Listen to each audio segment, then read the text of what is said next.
guys. So I had planned to make a whole bunch of homeschooling videos at the beginning of the school year to go over what curriculum we're using and all of that stuff, and it just didn't happen. So I wanted to show you today our homeschooling planner that we use to help me organize all of our assignments and what we're going to do each week. So this is the notebook I use. I think it's like a 1.5 or 2 inch. It's probably a 2 inch. I found this cover online. I think it's from Tina Robertson. I believe it was a free homeschool planner cover. I actually took apart one that I had used originally and put it in here because I didn't like the layout. I like having 3-ring binder. I found that if I have it bound, then it's not as flexible as I need it to be. So I took apart my bound one. I have the school calendar here and a spot for a mission statement, which my toddler drew on, and we haven't filled anything out. I have our attendance sheet. This is found from Tina's Dynamic Homeschool. Holiday lists. Let's see, dates to remember, which I don't have filled out because I can't remember everybody's birthdays. A school schedule, which we're not actually following this. I had done it at the beginning of the year, but some of the stuff we've changed up. And then I was working on a toddler curriculum from ABC Jesus Loves Me. And so I made a 36-week calendar of what we're going to be learning. And, so we follow it loosely. Then in here I have each month. And let's see. I have a calendar that I tore out of my well-planned day homeschool planner.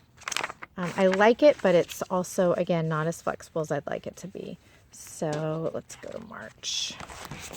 I ended up printing off my own calendar. Again, these are from Tina's Dynamic Homeschool. You have a notes page, and then I did a 2-page spread calendar. This one is from scatteredsquirrel.com. I will try to remember to put all the links in here.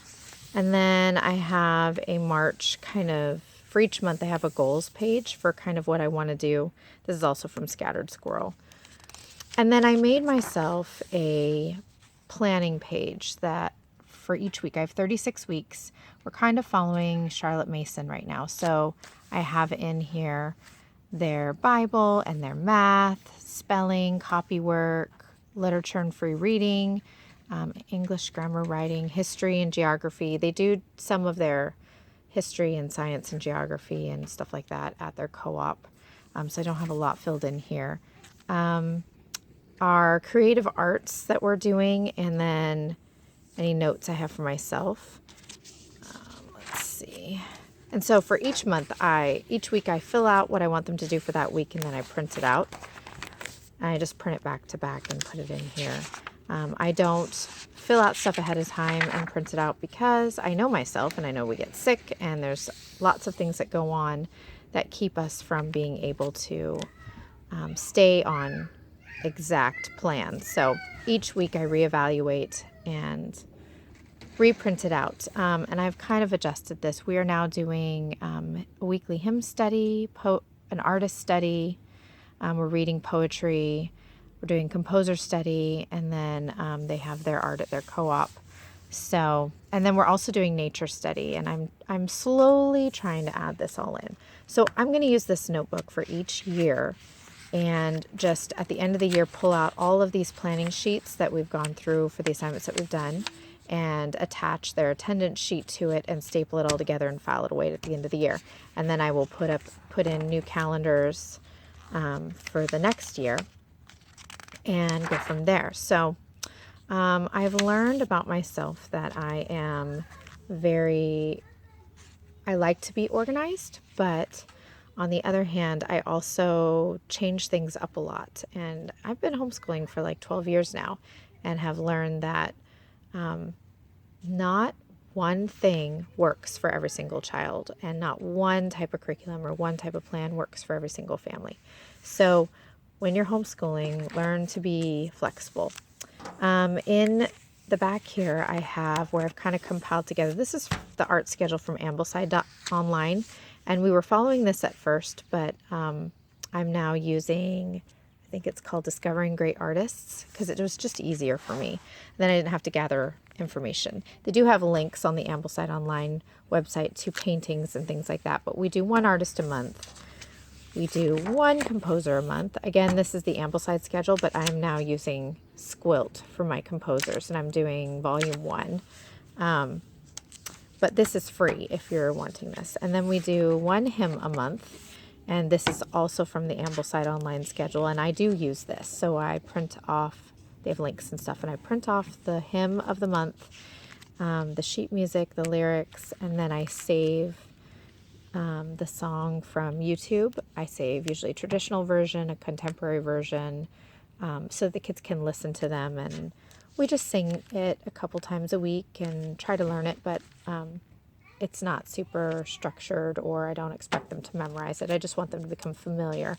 And then I do print off or find a biography of the writer, the composer of that hymn. And then back here we have, I have a nature study section, but we are using Exploring Nature with Young Children. And it is divided out by month and activities that you can do, and then it's linked up with the Handbook of Nature Study, and I'm slowly adding that in. In the back I have goals for the year, which I've not filled out, but this is laminated, so I'm probably going to add sticky notes to it for each year. And it's got little quotes in the back, and I don't think I have anything on the back cover. Nope. So that's it. That is my planner. Again, I'm finding that to have something unbound and in a 3-ring binder, while it's not as pretty as having it comb bound, it's more flexible, and that's exactly what I need. I also have a large file box in my garage that has each file folders for each week organized out, and each child has a folder within there.